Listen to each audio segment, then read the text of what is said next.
Hey, Hap Hap, it's your boy, Mr. CJU. What it do? Yeah. Back with another video, you know what I'm saying? The podcast style. I got my boy Slick Will in the building. Y'all already Yes, know what's up. sir. Hey, man, I be real busy, but I'm always make sure I give y'all the news that y'all can use and give y'all the sauce and make sure y'all don't get lost. And my boy Will right here, man, he got some good questions for me that he want me to deliver to the people. You know I'm going to do what I do, baby.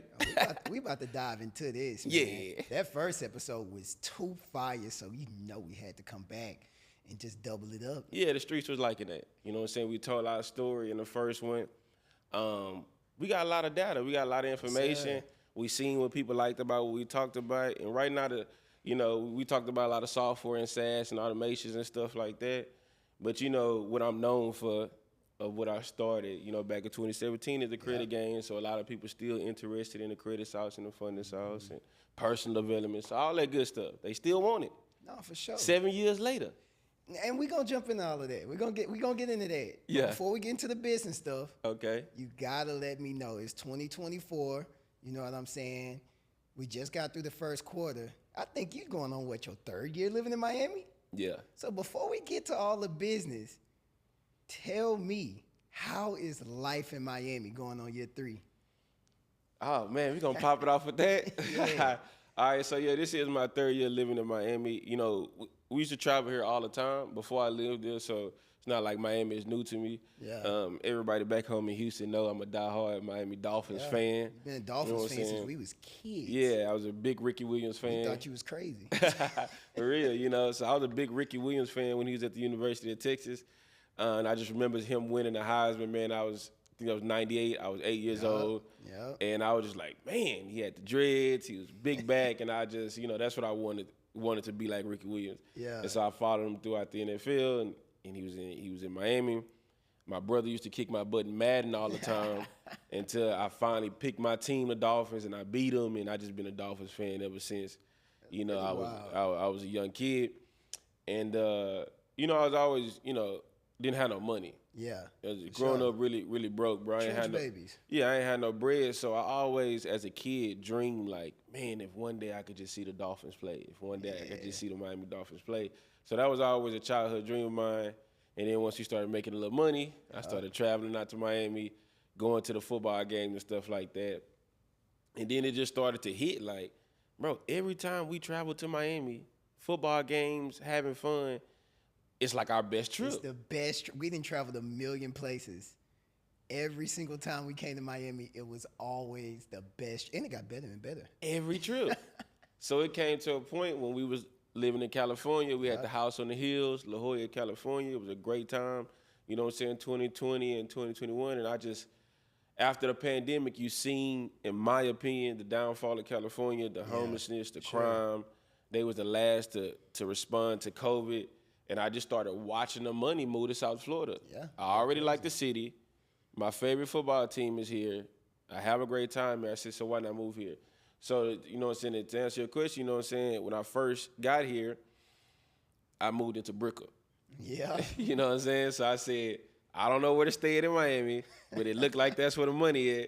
So I'm going where the money is. Yeah. And I didn't even see the first apartment I lived in. I just had a realtor to get it for me while I was in California. And I just shipped my stuff down here, and I landed at almost midnight to my Brickell apartment. Shout out to 500 Brickell, you know what I'm saying? Shout out to 500 Brickell, Shout out to 500 Brickell, you know what I'm saying? Right across from the W, right by the bridge. And it was a great time. Brickell was just fast-paced, moving, a lot of entrepreneurs, a lot of beautiful women. Come on now. We're going to get there. Come on now. Hold on now. Yeah, A lot of beautiful women in Brickell. Everywhere you walk, everybody's energetic.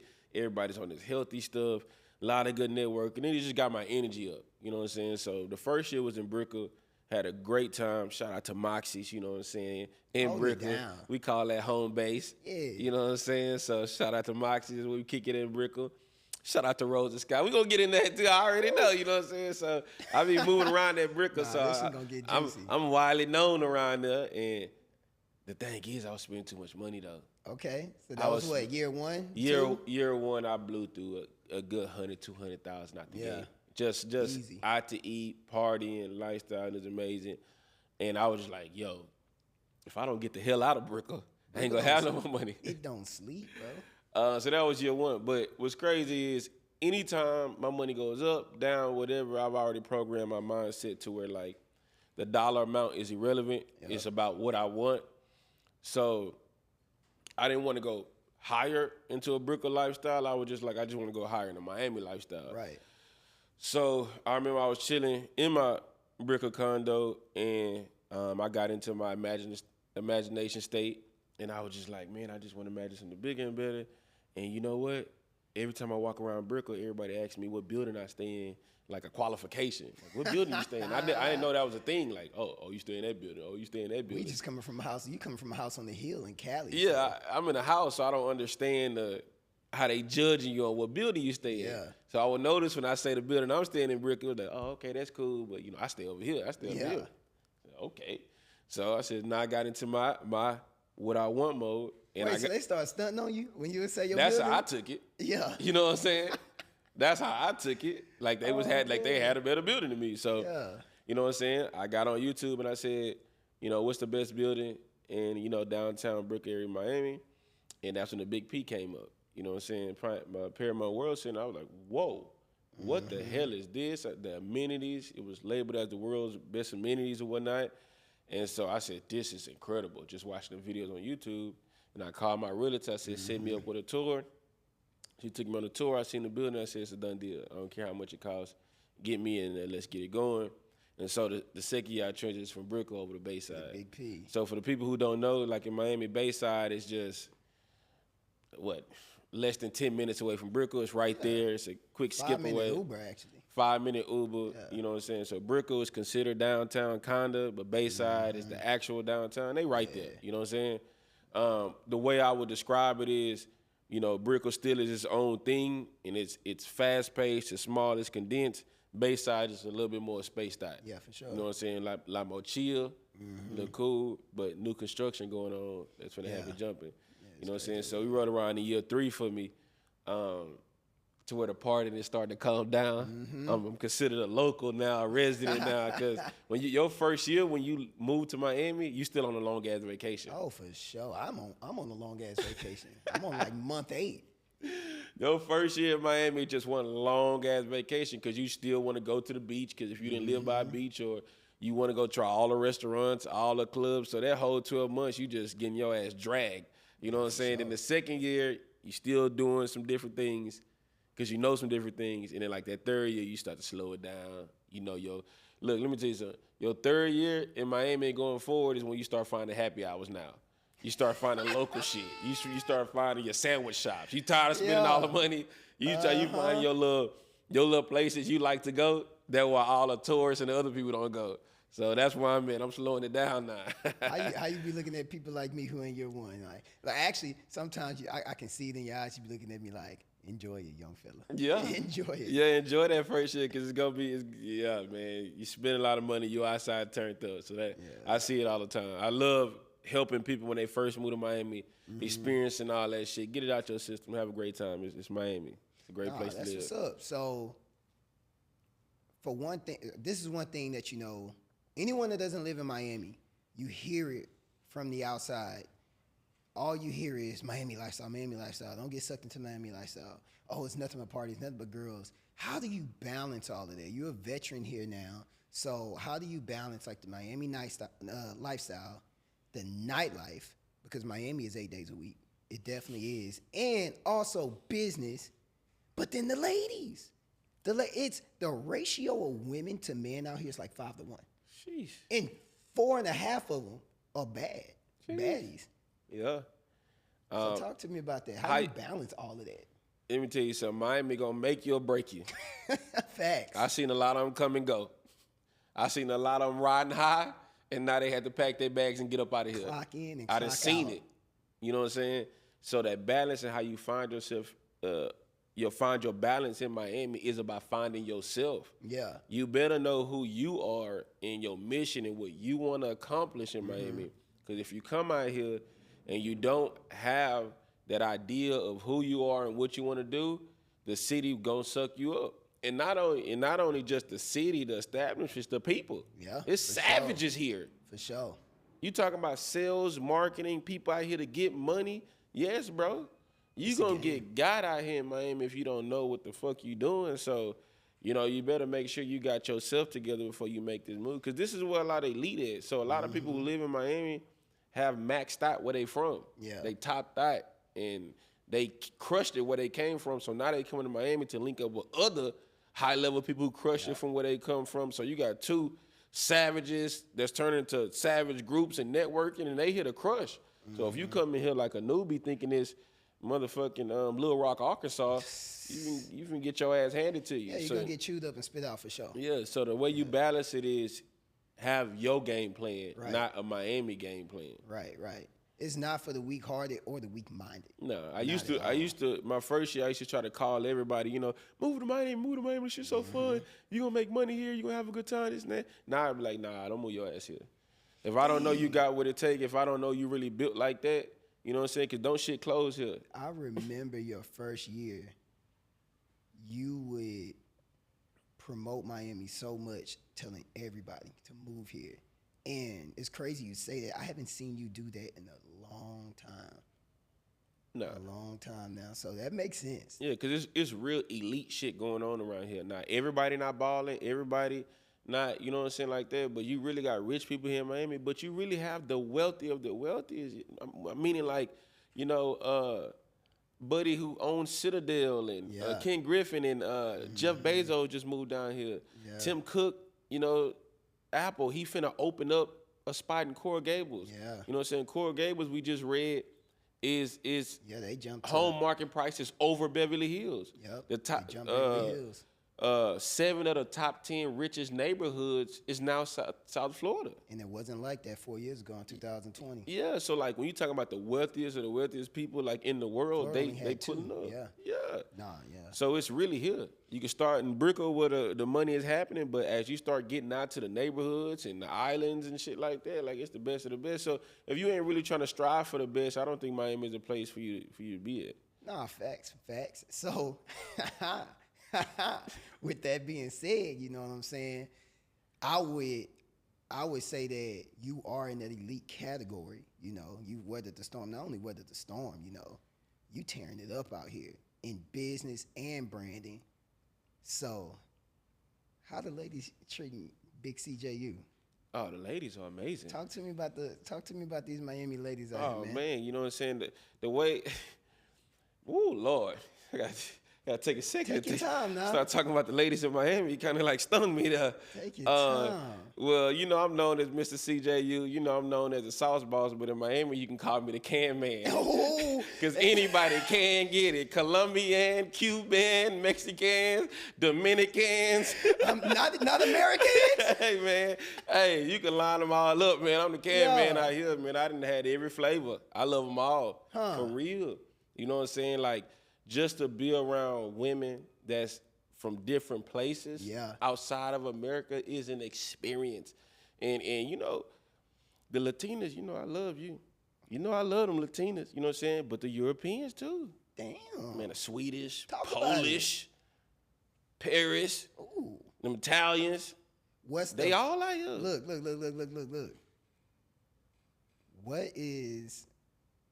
What culture was the most fun when it came to dating? See, now he finna get me in trouble, man. Now he finna get me in trouble, you know what I'm saying? Look, you can name a couple. You ain't got to just name one. You know what I'm saying? What people think is the most obvious is always Colombian. Right. You know, that's what people see, like, oh, man, you know, Colombian women, that and that. Don't sleep on Venezuelans. Ooh. I love me some Venezuelan women now, too. You know what I'm saying? They right there with Colombian women. A lot of people don't, you know what I'm saying? Mm-hmm. I have a ton of fun with Venezuelan women, but, you know, Colombian women are great. Cuban women, super fun. Crazy, but they fun. I think Dominican women, for the most part, that I've dealt with are more like understanding who we are in the black culture. That's my style. You know what I'm saying?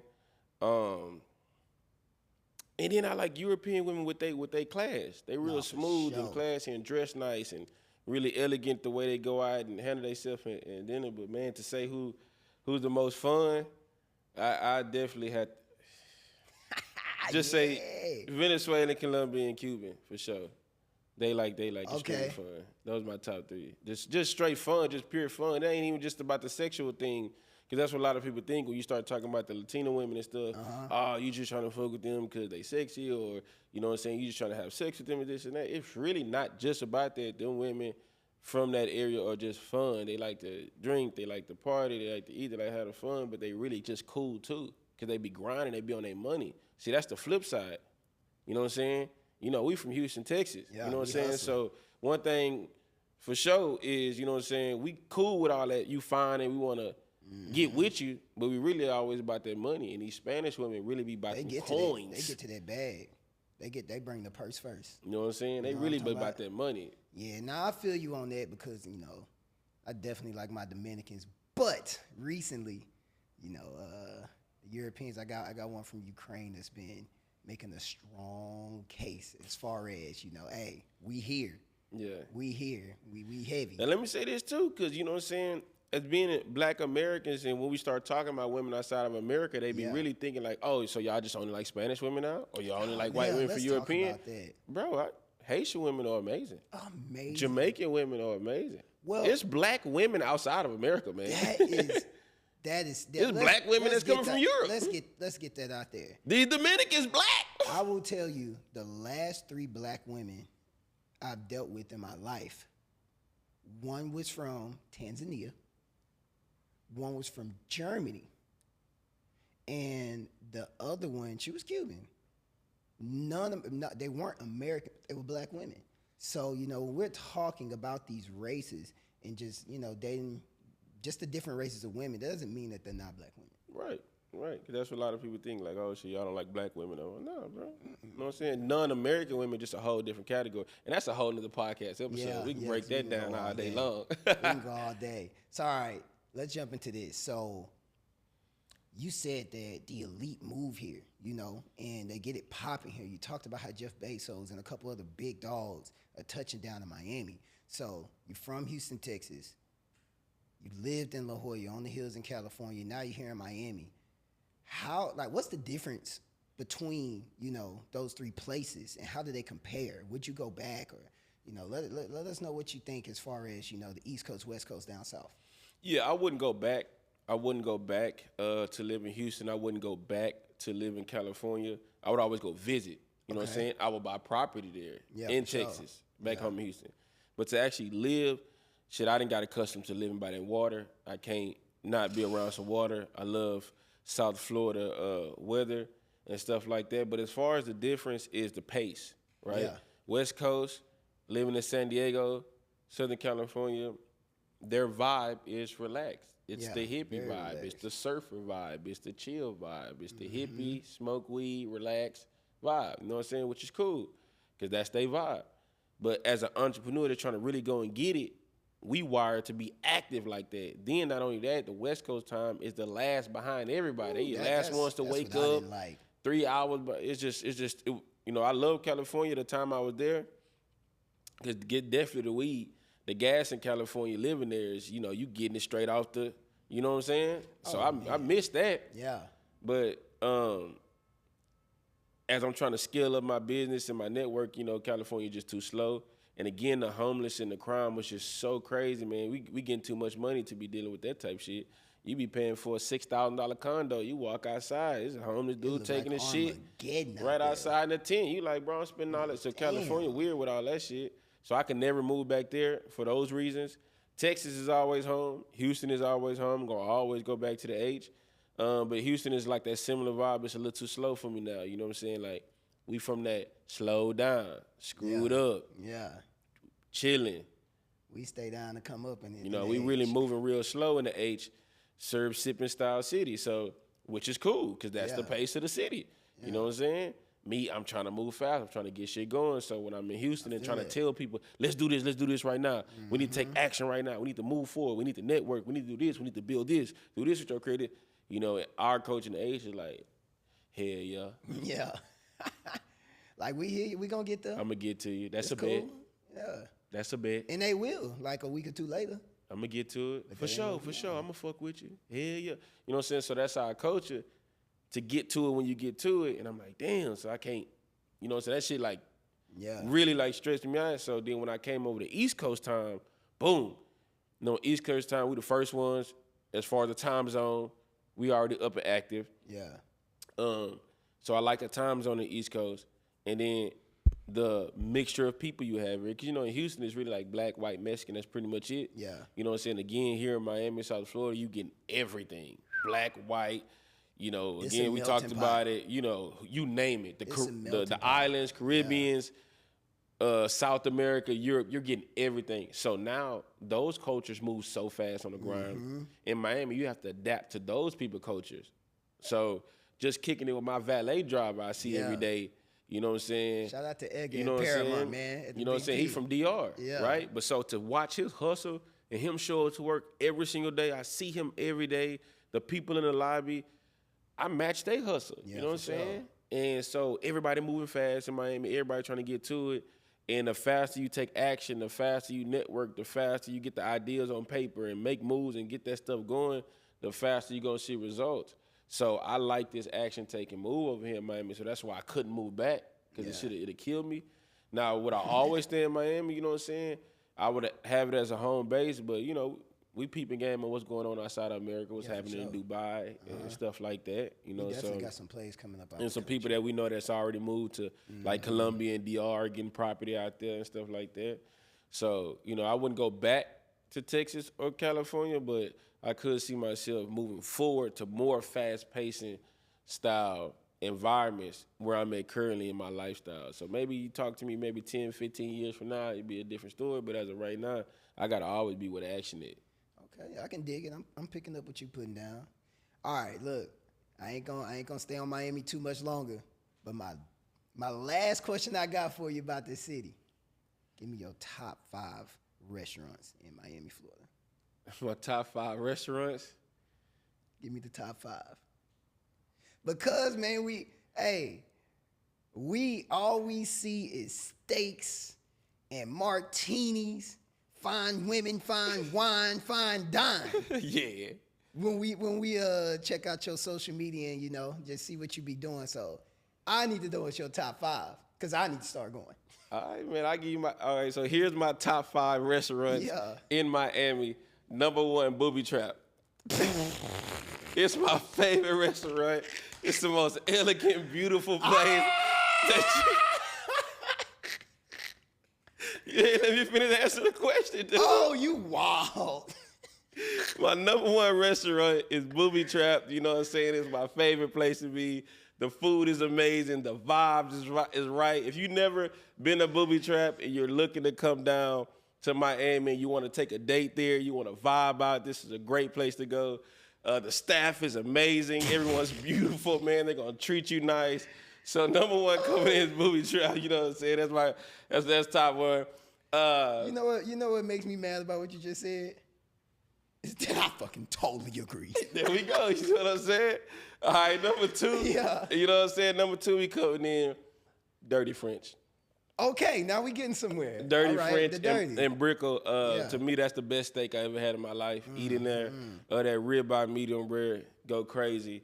You know what I'm saying? That lounge the area size, the bar, the lounge. You know what I'm saying? I'm a martini sipper. You know what I'm saying? Grey Goose vodka. You know what I'm saying? Dirty blue cheese olives. That's how I rock.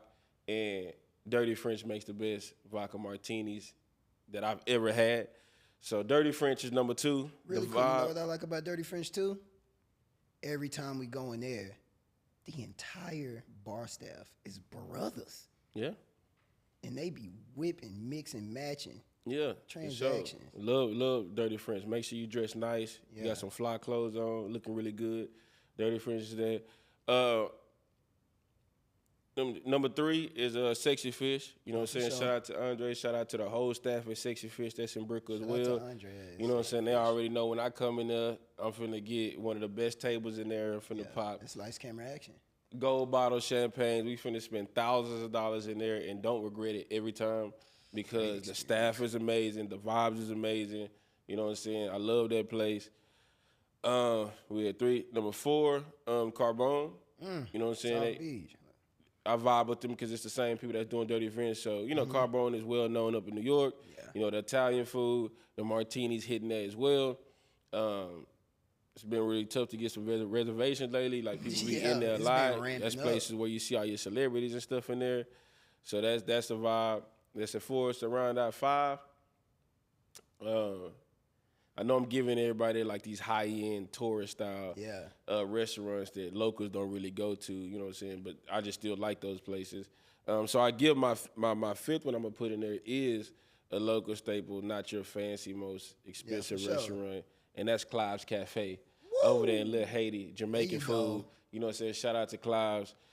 Some of the best Jamaican food I ever had, and I go to Jamaica every, year. Trash boy. And Clive's Cafe over there in Little Haiti, they go crazy with the oxtails, with the jerk chicken, you know what I'm saying, rice and peas.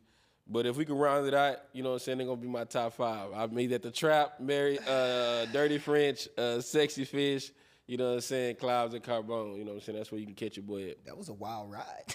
Yeah. Fine women, the fine dining, to the dirty. To a little Rasta pasta. Yeah.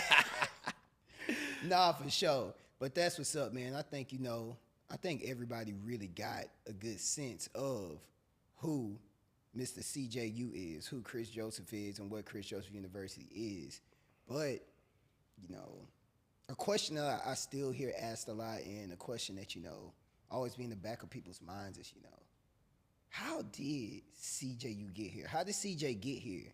Like, and everybody know, that you one of the staples in this credit game, that you one of the originals, to educate the world on that.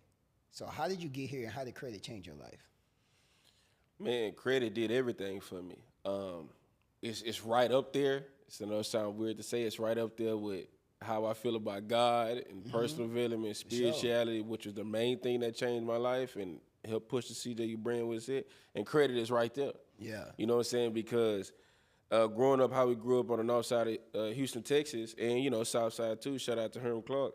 You know what I'm saying? The way we grew up, it was just like, we had the family, we had the loving people there and stuff, but the finance game wasn't there. Never. You know what I'm saying? Especially the Herm Clark family. Like, the love is there, the support is there. Yeah. You know what I'm saying? Great people in our lives, you know what I'm saying?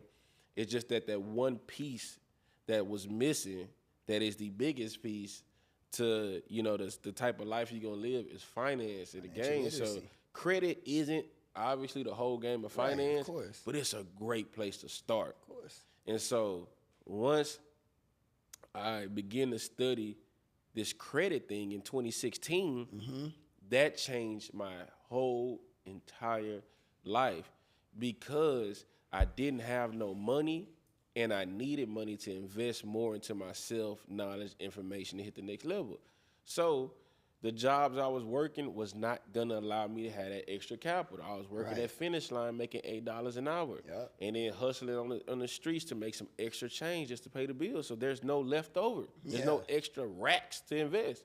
So when I found out that, oh shit, if you just fix your credit or put your credit in position, your personal credit, then you file your business entity correctly, that these banks will give you access to $5,000, $10,000, $20,000, $30,000. We've seen clients that we've had with $50,000, $80,000 on one card, on one credit card for 0% interest for 12 months. To get your business. To me, coming from the hood was like, oh yeah. I'm like, oh my God, because being in the hood, when you start hearing about credit, the first thing it translates to is scamming. Yeah. So when we finna go run this scam play with the credit card, or we finna go run this play with these checks at the bank and do the ATM and stuff. And I'm like, why the fuck would I want to do all that for a couple of dollars and potentially go to jail when they handing out $50,000, $80,000 legally? So what are we scamming for? They're gonna give you the money. And that's how it is in the hood. But then when it comes from, like, your elders, whether it's your grandparents, aunties, whoever you getting raised by, you always hear them say, if you can't buy with cash, that means you can't afford it. Don't know nothing. I remember, certain family members, back in the day, 90s, early 2000s, they'll send credit cards in the mail, like pre-approval. Be like, call this number, get it, that, whatever. Them credit cards come in there, they cut it up. Like, they don't want to see it. So we was taught to stay away from it. Yep. The information we had about credit growing up, how we grew up in these black communities, one, it's some scam bullshit, or two, don't get yourself in debt. How the fuck I'm gonna get myself in debt? I'm already broke. Shit, let's go right past zero. Let's keep it going. I ain't got no money. So why am I scared of debt? Why am I scared of getting in debt? I ain't got no money. No, run them credit cards so I can get busy. Yeah.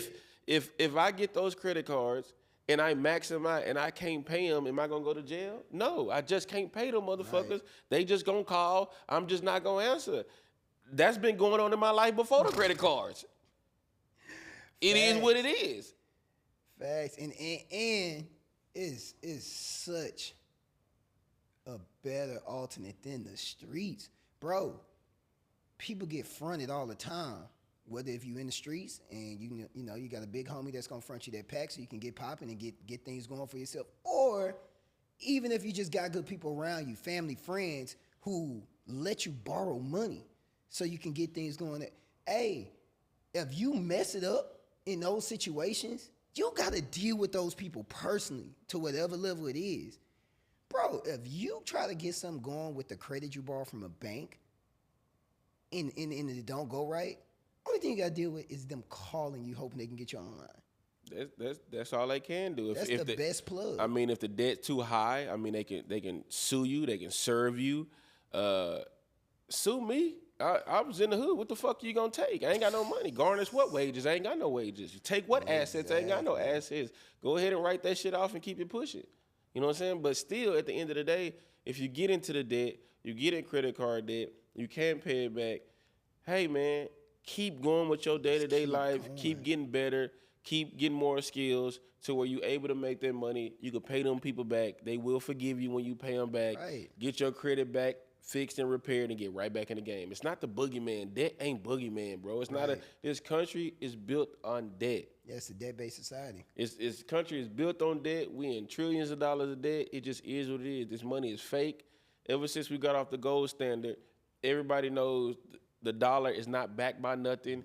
Inflation is crazy. That paper money in your pocket that you say, I'm gonna keep the cash and not credit, that cash ain't really worth nothing. You know what I'm saying? So credit is just some generated numbers that they put on the screen and say you got access to. So that's not real cash either. So once I started to study all that type of stuff, like study, you need to get information. Yeah. Once I started understanding, we got taken off the gold standard back with Nixon and how the money isn't backed by anything. And then I started to learn how the credit system, even work. You know what I'm saying? I just watched a documentary about old dude who created Visa. You know how the whole credit industry even started. Yeah. Like when you study that stuff, it's all made up bullshit. Now, here's the thing about the made up bullshit that America is good at making, which is like these financial products. You got other ethnicities, you got other races and other cultures who understand that this is some bullshit. Yeah. And there's legal stuff behind this bullshit that where if they get the proper information, they can take advantage of all these loopholes and these bullshit financial products, and they can use that to further themselves and further their families and further their communities and further their cultures. Yeah. And it's like, why are the black community, we missing this goddamn information? Yeah. So I decided that I'm going to go do it. Mind you, this is 2016, 2017. Mm-hmm. Nobody's online entrepreneur around me. There is no Instagram stories. There is no TikTok. Ain't nobody talking about credit on YouTube. This was a different time when I was in the credit game. I had to really go get it out the mud. Yeah. You know what I'm saying? My best video on YouTube. I really did that. I had to study, apply, blah, blah, blah, blah, do all that stuff. And then once I got my credit over 700, then I started to get access to $25,000 personal credit cards and all that stuff. I'm like, bro, I just went from broke to now I got access to about $60,000. It's not about is it $60,000 in cash or is it $60,000 in credit. It doesn't matter. I have access. Access. That's the word, access and leverage. So now that I had racked up about $60,000, I said I could make some moves. Yeah. I started to travel. I started to move around. I started to go to networking events. I had the money you can invest and in the yourself. Access to go get information. Yeah. So I used the credit to go get some information, and I compounded that shit. As I got information, I increased my skills. Then when people started to see around Houston, Texas, that I really had that motion like that, they want to tap in. And once people tap in to the value that you have, you bill them. Yeah. Hey, you want this value? It costs X amount of dollars. Now, the X amount of dollars you're about to give me, the value I'm about to give you back is way more than the money you about to give me. So it's a win-win for both. So I was selling $500 information packs on credit. Now, I was coming from the street selling weed, so that's the only business mindset I had. Bag it up and sell it. So I was bagging up the credit game and selling it $500 packs. You know what I'm saying? But the $500 credit packs that I was selling was getting other people access to $20,000, $30,000, $50,000. So fixing their credit. I'm teaching people how to fix their own credit, how to get access to credit for $500. The streets was eating that up. You know what I'm saying? They was like, this better than buying weed from you. Forget. You had the hottest dope on the streets. Hey, wasn't nobody, come on, man. You see all these people talking about credit. You know, we can get into that. Even in Houston, across the nation, you wasn't doing this credit game in 2016, 2017, 18. That was me, the credit sauce boss. And then when I got on YouTube to tell people about this, that's when we went from local to nationwide. So again, a lot of all these people you see out here that's talking about credit and business funding and stuff in the black community, go ask them who YouTube they used to watch to learn the game. And I know it's mine because I was in the industry at that time and I'm on YouTube. I couldn't study from nobody on YouTube. Yeah. So how you gonna tell me you were studying somebody else on YouTube 2016, 2017 about credit? It wasn't nobody. You know what I'm saying? And when I say nobody, the few was, you know, my mentor, William Roundtree, and that's when Jay Morris was popping at the time and stuff like that. But you had 2 or 3 black people. That was it. You know what I'm saying? And they was really in the trenches doing it at that time. So like the YouTube wasn't a thing that people want for information just yet. That was after the pandemic. Yeah, for sure. So my videos was out on YouTube 2018, 2019, before the pandemic. And when you go watch my Get It Out the Mud Blueprint video, in the intro of the video, I say, because I shot it December in the credit council in Houston, I said, it's the end of 2019. Yeah, I remember, yeah. And I'm about to give y'all a 2020 play. I didn't know the pandemic was coming. And I told people when I shot the video that 2020, black people gonna find out about credit. I got it on record. Check the tapes. Check the tapes. Check the tapes. That's all you gotta do. Go verify me. Is Check Hap the Hap? tapes. Is Mr. CJU really telling the truth? Is he really been doing this? Did he? Go check the tapes. That's one thing about YouTube. It's verified. Go type in Get It Out the Mud Blueprint on YouTube. I told everybody. I was there. And then the pandemic ended up hitting. Then they came across the videos, and I changed the game for a lot of people all across the nation. Nobody could predict what happened during the pandemic in 2019. Impossible. And I still told people, I'm telling y'all the 2020 play. Yeah. In a 2020 play, I wrote it on the whiteboard. Personal credit, business credit. I told them. Man. So all these guys that's out here, you know, popping their shit, you know what I'm saying? Getting the big fake white teeth and they Cartier glasses and wearing the designer and shit, I fuck with it. Yeah. Like, keep doing y'all thing, you know what I'm saying? But, you know, whenever I come around to Atlanta, whenever I come around to New York, whenever I come around to Houston, go fact check me before you know what I'm saying, start popping off on how live you is. I raised a lot of these niggas. Oh, man. They know that. Yeah. You know what I'm saying? I'm just an OG in the game because, you know, we into some other stuff as far as business. Right. To where I'm happy to see the younger black people popping off with the flashy shit, the cars and the designer. I'm happy to see it because I did all that. Yeah, so they just following the blueprint that I did in 2019 and 2020 and shit like that.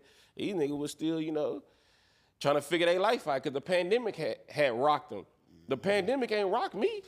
I was already outside. I was outside during the pandemic. Niggas doing tours today in 2024. I was doing a tour when niggas couldn't tour.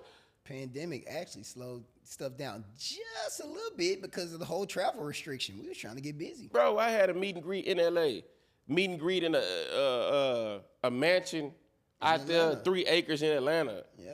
Meet and greets in Houston, bro. I meet and greet out here in Miami. Dallas. Been doing this shit, you know what I'm saying? And it's just that, like, back to your question, though, how the credit game changed me, I'm just letting it out that it changed my life, but then I changed so many other people's lives, impact people's lives, seen people quit jobs that they hated like me, and once they got access to credit and started investing in real estate, and people was investing in Toro and investing in Airbnbs and investing in Amazon. Whether people became successful or not, they all know, man, that credit game, you know what I'm saying, I learned from CJU was game changing. Yeah, it was the basics of whatever I started. Exactly. So, you know what I'm saying, the credit game changed my life and personally, and then it changed my life from a impact influencer value when I was able to change the lives of other people. Yeah. You know what I'm saying? So credit is really up there. It's game changing.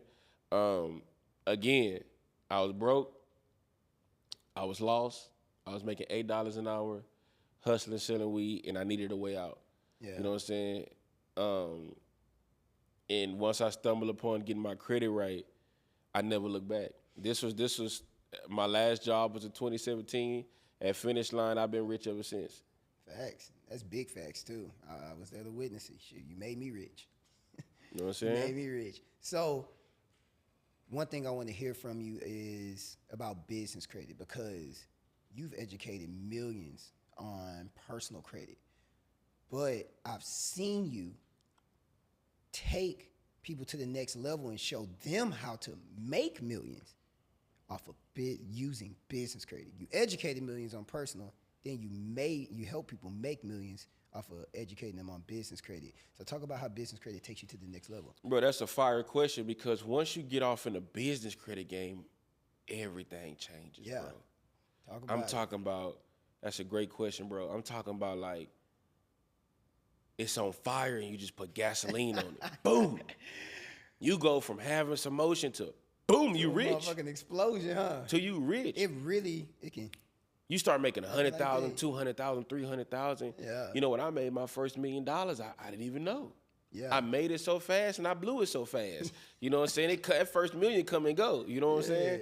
Because that first million is like an up and down. Like, I mean, you skyrocket, but at the same time, it's like you're going through so many different transitions in life. You know what I'm saying? And that's what happened. Once I got off in the business credit game, million come fast. Yeah, for sure. Because the leverage gets higher. You dig what I'm saying? So you might have $50,000, $60,000 on your personal credit. Some people get all the way up to $100K on personal credit. But once you start getting $100,000 on business credit, because you have excellent personal credit, now you're building multiple relationships with multiple banks. This bank giving you $25K credit card, business credit card, then $25K line of credit. Then this bank is giving you $50,000 business credit card, and this bank. So now, you know, when you get in the business credit side, now you have banks competing for your service, right? And see, that's why people need to get into this credit game. It's not about being a credit guru. It's just that if you're an entrepreneur or you somebody want to make some moves, you're going to start a business, so why not use the capital to help yourself? Because when people start their business, the first thing they look for is support. Why my friends ain't supporting me? Why my family ain't supporting me? Man, fuck the support. You need some money. You need capital. You need some capital, bro. Yeah. You know what I'm saying? So forget about everybody that's not supporting you. Focus on your personal credit.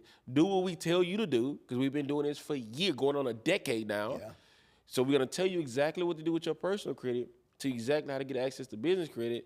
Now that you got all that access to capital, you can start making bigger bets on yourself, bigger investments. And one of the best investments, mentor, coaching, whatever you do, course, you know what I'm saying? Like, you could just start making moves. So when you get over to the business side, again, you know, you're not worried about support with people. Your support system is your banking relationships. Yeah. Those become your new friends. Facts. Every friend that I lost, every girlfriend that I got rid of, I got a new banking relationship. Yeah. I hear that. I would trade your ass in for a new bank. Every time a girl pissed me off, I get another credit card. Quick, huh? Quick. And swipe on the next one. And every nigga that I had to leave that was hating on me, I get another credit card and swipe for a new experience that they can't do. That's how I'm rolling. My relationships and my networking come from my banks. I like to talk to my banker. I don't like to talk to you tired ass dudes who ain't talking about shit. I like to talk to a banker. Let me get him off y'all ass real quick. Let me move on a little bit. So, hey, I like that. You say every girl that pisses you off, you let them go and you got a new credit card and swiped on a new one. Come on, man, because when you in a credit game, you ain't doing no tripping. Oh, girl, you don't want to rock with me no more? That's cool. That's your loss. You don't know this information. Oh, man. So, all right. But for people out there watching this and they picking up with what you dropping right now, you know what I'm saying? They buying what you selling and they're listening. And they start applying this game that you kicking. And they be like, okay, my personal credit actually is good. Let me go check this out, what he's saying, and dive into this business credit world. what would you say should be their first investment or some of the first things that they should invest in once they get that capital for? Another great question. Soon as you get access to credit, Yeah. even if it's just personal credit and you ain't got to the business credit yet because you missing some game, because we help you transition over to that. Because they still get it popping too. They For make real, money. soon as you get access to some credit, the first investment you make is a coach or a mentor. Okay. And I tell my students now, that's the biggest, regret I have in my career, that I didn't hire a mentor sooner. I had got so popular so fast. I had got rich so fast. Like, I made my first 100K so fast, made the first million so fast on my own, because again, I was one of the first people in this industry, and everybody across the nation came to me. And like, you think making $1 million is like such a hard thing to do, it's a big task.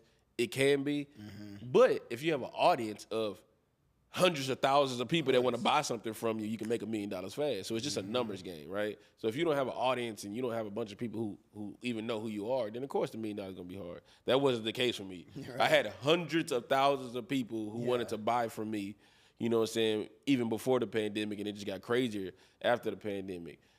And when I was getting all that paper, I should have dropped so much on a coach or a mentor to guide me through that. Okay. And because I made so much money so fast, had so much influence and popular so fast, I was like, shit, can't nobody tell me nothing. That's when the ego kick in. Yeah. Shit, can't nobody tell me nothing. I'm not investing in nobody. I'm not giving nobody no money. I got it already going. You know what I'm saying? That's a mistake. I don't give a fuck what level you at. And that's such a gift and a curse, like, to blow up too fast. Yeah, man, it sucks. You know what I'm saying? Like, you think it was a great ride. I should say it sucks, but it sucks that I didn't get the opportunity to slow grind. Right. But I don't regret it because it put me to where I'm at now, and I can teach my mistakes. Yeah. So that's why I am a mentor now. You know what I'm saying? And as a mentor now, when it comes to personal credit, business credit, software, SaaS, personal development, I don't even teach about my wins. I teach about my mistakes. For sure. I teach about my failures. Hey, this is what I didn't do, and this is why you should do it. This is a mistake I made, so you avoid this mistake. Don't do this. I did this and fucked up. You don't see. Everybody can gloat on how much money they got. Oh, look at me, I'm walking out of a private jet. You know what I'm saying? A lot of niggas do the private jet marketing or the luxury car marketing and all the designer shit, which is cool because you showing your audience you got money in motion. That's why they should tap into you. But you do a better service to your audience if you talk to them about your failures and mistakes. And a lot of people don't want to talk to the camera about how they fucked up because they want to look perfect. Ain't nobody motherfucking perfect. Every influencer and guru you see online and fucked up. Lost money, got scammed, made mistakes. We all did that, you know what I'm saying? And as a mentor, in my opinion, I want to hear about your mistakes. I want to avoid them. You know what I'm saying? I'm already hustling. I can get to the money. So, again, to answer your question, as soon as you get that credit, invest into a mentor that can guide you. Because there's no reason for you to get access to credit and you don't want to use that money to invest into some information. And the best information you can get is from somebody who already done what you trying to do. Because now you get a straight shot at your goals instead of going this way, that way, up, down, and being in the dark when you could just hire somebody to tell you exactly what to do. And I think the biggest thing to take out of what you just said about investing in a mentor, because you can still choose the wrong mentor. I think the biggest thing out of what you just said is making sure you find somebody not only to help you navigate to get to where you want to be, but who can also prep you mentally for the success that comes with, you getting to the finish line.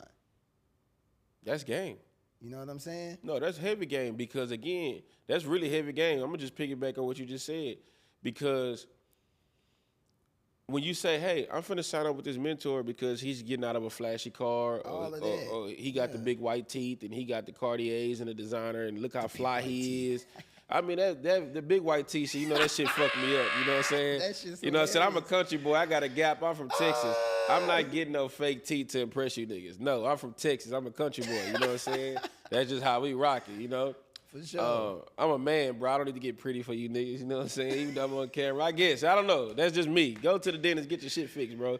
Do your motherfucking thing. But some of these niggas' mouths so goddamn big, they can't even, you know what I'm saying? They be licking while they trying to give credit game. I be like, nigga, close your mouth, man. They can't. They done bought them big ass fake teeth. They struggling. Yeah. You know what I'm saying? But anyways, they out there showing they wins, Yeah, which is great. of course. And they saying sign up with me because I can show you win. But a lot of these guys are pandemic ballers. They ain't even been in business longer than 3 years. So they haven't been in the game long enough to even tell you how to handle success. Mm-hmm. They're on their first journeys of success. So when you get a mentor like myself or somebody who's been in the game longer than me, well, we consider OGs. So to piggyback what you're saying, hey, bro, you going to get money. That ain't the issue here. Right.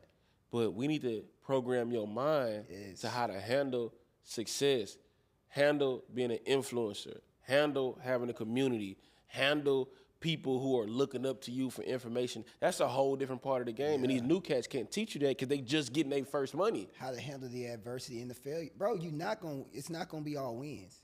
That mentor gonna be there to help you handle those losses. Because it's a lot of people that you know, when those losses happen, they don't know how to bounce back. They crash out. I paid bro. this mentor $15,000, bro, and it didn't work out. I feel like I got scammed. Hey, shut the fuck up with all that complaining. There's two sides to the story. You know what I'm saying? It's a lot of people out here quick to say they got scammed, bro, and it's like you need to take self-accountability as to why you lost that money. Now, sometimes shit really is bad and somebody really did take advantage of you. Yeah. But you got to take that as a lesson and take that shit on the chin and get back out there and get going. Because even if you invest in a mentorship and the coaching programs you thought was trash or not good at this, and that, you still got value from that money because you know what not to do now. There's a learning lesson in it. So, again, like you say. It was just an expensive lesson. Just because your first mentor didn't work out, go get another one, dude. Go get a fucking another one and keep going. And then the second mentor can go look at what you did with that last mentor and tell you this, and that, and keep it going, like you say, the mindset. And then the other flip side is when you do make your first million and you is rich and you is living lavish like how we've been living lavish for over 7 years, there's a whole other side that come with that. Motherfucking family start changing on you. Friends start changing on you. Motherfuckers be rooting for you when you on the come up. Oh, for but when sure. you come up, I don't like this nigga no more. He too rich. The envy just and he ain't giving me no money. He ain't sending me no money. He rich. He showing this shit online. And then the entitlement comes from people who knew you, who didn't work as hard as you. Right. You know what I'm saying? Everybody be on my ass. Why Chris ain't sending money to all these friends and family members? He's so rich now. This, and that. The motherfuckers wasn't reading books with me. They wasn't at Barnes & Noble when I was trying to figure this shit out. They wasn't flying around the country. So that entitlement that comes when you rich, when them handouts start coming, you got to know how to handle that. What's crazy about that is people always be like, oh, this person got money and he changed. What changed? I didn't give you money then. I'm not giving you money now. What actually changed is you're asking me for shit now. So you change. You never asked me for shit when I didn't have money. So did I change? Or did you? Motherfucker just start asking for money. I'm like, when the fuck did that start? Oh, man, but you the one that changed. It's Chris Hollywood now. He Hollywood. He don't even, what the fuck are you talking about? Yeah, man, that's wild. And I told everybody in Houston what was going to happen. I'm on YouTube. I'm on record. Everybody used to come to our house. There's nobody in Houston, Texas that's surprised about my rise. Yeah. Now, niggas really probably thought like, damn, I didn't think he would get this big, but I'm not surprised because everybody knew. Because, in Houston, we had the house everybody came to. Yeah, you came to our house, you come get some weed, you got a little liquor in there. We always got the music blasting. Just had a good time. You never knew who was there. It was like that since college. We didn't even used to lock our door. You just walk in the door and come and kick it. And our house was always the hangout spot. Yeah. So nobody was surprised that I was doing something different. It's just that they hadn't changed their mindset to be like, oh, no, he taking this serious. You fucking right, I'm taking this serious. Yeah. And I tried to take as many people with me as I could. Some came like yourself, and then some went left. You know what I'm saying? But at the end of the day, you know what I'm saying, everybody has to take accountability, self-responsibility for their actions in their lives. Do you want to help your family? Of course. My mama's name is tatted across my chest, and my brother and sister, these are the only tattoos I got. Yeah. You know what I'm saying? It's my family on me. and all my day one friends back in Houston, would I like to just give them money and help all of them and do all that? Of course. You know what I'm saying? But that's not how the game is. You know what I'm saying? And that actually wouldn't help them. No, just giving people money ain't gonna help them, bro. You didn't help them. I mean, a temporary fix. It's a temporary fix. And I actually did that shit. And I got slack for giving friends and family members money because now I turned into their source of income. You turned on the switch. So the moment I say, hey, bro, I've been giving you money. I've been paying your bills. The moment I'm trying to grow my business and I need to pull some of that money back to invest in myself, hey, I need some money. I just gave you some money. I need some more. And then now when you finally say no, now they hate you. Mm-hmm. You know what I'm saying? That's a part of the journey. They'll never understand that you didn't help them. You actually crippled them by giving them money because you didn't teach them how to make money. You just enabled them to ask for a handout more and more. And the sad part about it is they don't want to learn how to make money. They don't want to do what you did. Because I know you, or I knew you before you was rich and famous and popular. So because I knew you before you is now, I'm entitled to some of your money. That's crazy. That's how people be moving. But that's what it is. And see, it's the strangers that's going to make you rich. That's wild. It's the people who don't know you that's going to get you the money. You know one thing I used to always say? I used to point this out to you when, like, I used to hear you tell me these stories. And I'm like, I know these people just as good as you. I can't believe they just asked you. I can't believe. I used to be like, you know what? I'm the one that's right next to you every day for years. None of these people would if somebody gave them $1 million to guess what I'm about to say, they'd never get it. I've never asked you for a dime. I literally was like, oh, you're doing it, and you're right next to me. You'll actually give it to me. That's not. I don't want you to give it to me. I see you made a new lane and you found a new source of income and just you leveled up. All I wanted to know is how did you do it so I can do it too. The real money is in the information. I just wanted the information every time. And I'm willing to give it to anybody who want it, but motherfuckers want the money over the information. It's like, okay, when I stop giving you the money, you don't have the information. But if I give you the information, you ain't got to ask nobody for the money. You know the saying. You give somebody fish, they can eat for a day. If you teach them how to fish, they can eat for a lifetime. And that's really what it is. So it's a lot of people that don't like me because I ain't doing no handouts. Fuck them. I don't even think about it. Fuck them. I don't think twice about it because it's your life. Yeah. Most of these people are adults. Yeah. And if you live in your life every day stressed out because somebody won't give you money, you already out of there. I don't give a fuck who you are. You lost before you gave you yourself you out of there. You know what I'm saying? saying? So go do what you got to do, bro, to get your shit together for yourself and for your family. And if you want to hit the next level in your life and you see somebody that's doing it, you don't ask to, hey, can I pick your brain? Hey, can we get on a phone call? I'm gonna do this for all the successful entrepreneurs out there. I'm gonna look right at the camera. I'm gonna do this for y'all. Yeah. Every successful entrepreneur, rich person hates when a motherfucker say, can I pick your brain? Don't say that to people, bro. People that you see rich and popping, do not text them or call them or DM them to get some of their free fucking time so they can stop doing what got them to where they at so they can help your broke ass for free. Another one is, hey, can you call me when you get a chance? No, bro. No, I can't. I don't. Can you call me when you have some free time? I don't have free time. I'm an entrepreneur. I'm a business owner, bro. I actually don't have no free time. Every second, minute, hour, bro, I'm either working in my business or I'm studying to get better in my business. And if I'm not doing that, I need some time to decompress and relax, bro. So you coming in with that crumbing ass shit, you costing me money, you costing me time. So what you gotta do is respect the game, respect the hustle, respect the business, and be like, if I'm finna DM this person, bro, I'm coming with a price tag. Hey, you know what, CJ, bro, I ain't got a lot of money. All I got is $500. What can they give me? Man, you send a DM like that to some of these rich people that actually respond to you. Bro, I scale back the nice meals that I be eating sometimes. I scale back going to buy alcohol, going to buy, going to get an eighth. I scale back smoking. I ain't buy them cigarettes. I ain't buy that alcohol. I ain't buy that drink. You know what I'm saying? I didn't go to the movie. I saved some money for the last 3 weeks to a month so I can buy some of your time because you look like somebody that can help me. That's it, man. Motherfucker probably don't even have a $500 program and be like, but just because you messaged me like that, right? Just because you came at me with some respect and you value my time with some type of monetary value, Exactly. you know what I'm saying? I'll put something together for you. And on the other side of that, if you do not have the actual monetary value or the money, what type of fucking value do you have? You just have to come with some type of value. Hey, I don't actually have no money, but I have this value. Can I exchange this value for a piece of your time, for some of your products, for some of your service? Hey, man, you know what I'm saying? I want to get down with you, but I got a camera on it. Can I come shoot something for you? Can I edit for you? You know what I'm saying? Can I come drive for you? Can I come fucking clean your house?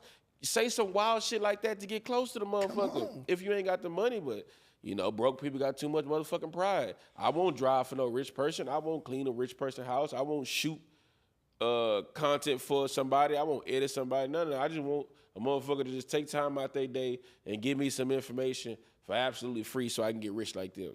And see, the thing is, a lot of people want your income with their work ethic. Oh, man.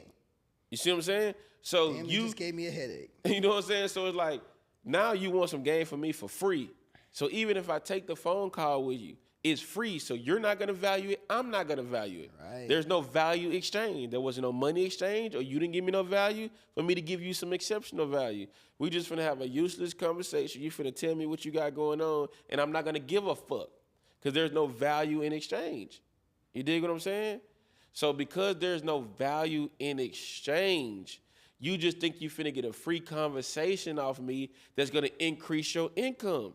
But you still got the sorry ass work ethic. So even when I give you the information, you're not gonna take action because it's free. And if you didn't pay for it, you ain't gonna pay attention. And it's not on you that they're not smart enough to realize that. Nah. That's why some people got to get their ass kicked by life year after year after year after year until they change. And the moment that you change as an individual, that's when you will begin to see changes in your life. It ain't always about the course. It ain't always about the mentorship. It ain't even always about the credit. If you haven't made the decision to change as a person, you ain't gonna get no new results in your life. Because a lot of motherfuckers have got access to the credit and still haven't changed who they are and went right back to the gutter. You want things to change, you have to change. All right, man. Woo! Hey, we had to let that hot fire off real quick. But jumping back on topic, you know, I was talking about when you do get access to business credit, what are some of the first things you should invest in. And you mentioned a couple. You just, went in on mentorship, which I think is number one as well. Another thing you did mention when I first asked that was systems. So why is it important to invest in systems as well? Fire ass question, because look, when you get access to the credit and then you invest into a mentor that's really, having real motion in business, one of the first things a mentor gonna tell you is invest into a system. You see what I'm saying? That's why you gotta have a mentor. Yeah. Because you need to understand what a system is. And when we talk about systems, that's very difficult to read in the book. That's very difficult to just watch on YouTube. Somebody got to really show you the back end of businesses so you can really see what that shit look like. And you need somebody who got a back end system that's running and rolling and that's actually got real motion, that's not selling no fluff, so you can see it. So the systems in place is what keeps the business going. Mm-hmm. It's what keeps the lights on, because if you running your business without a system, you pretty much waking up freestyling every day. Okay. And if you freestyling in your business with no system, your money gonna be freestyling on you. You're gonna have some up months, some down months, sideways months, and that happens in all businesses, even with systems. But when you have a system, you have the data to track what needs to be fixed. Mm-hmm. You see what I'm saying? If you don't have a system in place and you're just freestyling, you're usually confused as an entrepreneur, like, I don't know what to fix. You don't have no data to know what to fix. So when you implement a system in your business, to be more specific, a CRM, a software, some type of dashboard that collects data of your customers, your clients, your employees. You know what I'm saying? Your operating procedures, like what happens on step 1, step 2, step 3, step 4, a process from beginning to finish in all the steps of your business, whether it's onboarding a staff member or onboarding a client. If you have a system in place to where that is documented, written and video form, then you got the system in place to track the metrics and the statistics of the revenue in the business. Right. The balance sheet that's showing the revenue, the profit, and the expenses. When you got that system put together, you basically got a shit ton of data. So every time there's something going wrong in your business, you just revert back to the data. You don't get confused. You don't get sad. You don't cry. You don't complain. You just be like, let me go look at the data. Let me see what's wrong. And can I fix this problem myself? Or do I need to hire another coach or a mentor to help me fix this specific problem? So without a system, you know what I'm saying, you hustling backwards. So get the mentor, get the system, and bro, you up and running. And 2024 and going forward, you have all the information and knowledge available to get rich, because there's mentors out here that's giving sauce like this, and there's systems out here that are getting better and better through software. I was in the Stone Ages, I call it. 2016, it was fucking tough, bro. Yeah. I came up at a different time. You know what I'm saying? Go High Level wasn't around. Like again, Instagram stories to see people's lifestyle and YouTube, that wasn't around when I came up. Yeah. You know what I'm saying? So it's no excuse now. So, yes, I see you when you're mentoring and when you're talking to your mentees, the main thing you are talking to them about is softwares. And you just said go high level. So for the people out there, let them know what Go High Level is and why they need it when you're referring to systems. For sure. Hey, this ain't sponsored or nothing like that. The boys ain't cut me a check or nothing like that. But I'm going to straight up say, you know what I'm saying, Go High Level, in my opinion, is the best, CRM software right now for entrepreneurs looking big to just. Or small. Yeah, big or small. That's just looking to take care of their business. I mean, you've had other softwares like Salesforce and you got HubSpot, the other big ones that's been around and stuff like that. But right now, I think what Go High Level is doing is amazing, because they really are big, but not too big to where they're not listening to their customers. They're not listening to their users. Right. And they still moving like a startup. Yeah. They have their Facebook group where they're listening to what people are saying. They listen to us. We drop some information in the Go High Level Facebook group. Oh, wow. They tag developers. The CEO literally responds to us, you, me, like. You still got a CEO of this software that's still looking out for the people. Go High Level is constantly updating their software and systems to make it more user-friendly. Right. They're constantly adding new features to make businesses run better. You know what I'm saying? Go High Level is doing some amazing things by allowing you to run your business from one place. You know what I'm saying? All-in-one productivity platform. All-in-one, to where you don't have to use a different software for the phone, for your business phone number. You don't have to use a different software for your email campaigns. You don't have to, go outside and use all these different softwares and integrations and try to. That's how it was when I came in the game. Like ClickFunnels was the number one thing, but you had to go connect your email, text, all these different things, and you have to know how to use Zapier and put all that shit together. So that was too much for me to handle back then. That's why I could never get my system together early in the game.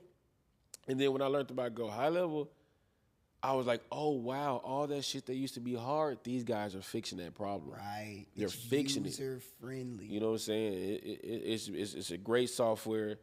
They have a white label style to where you can use Go High Level software and white label and put your logo on it, put your branding on it, and you can actually run a software company. Your domain. Your domain. That's an amazing thing Go High Level has done, allowing you to white label their product as if it's your own. That's amazing, because we don't have, as a new business owner or entrepreneur, you don't have the resources and the skill set to build your own fucking software system. You know how much that shit gonna cost? They have paid the cost. Yeah, facts. And Go High Level is handing that shit over you for a little monthly fee.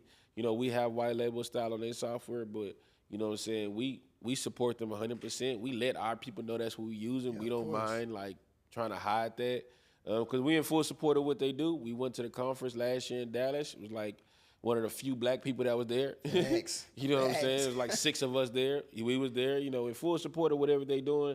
So again, Go High Level is an all-in-one platform to run the back end of your business. To not get too technical for people who don't understand. Yeah. It's just an all-in-one platform to help organize and manage your business.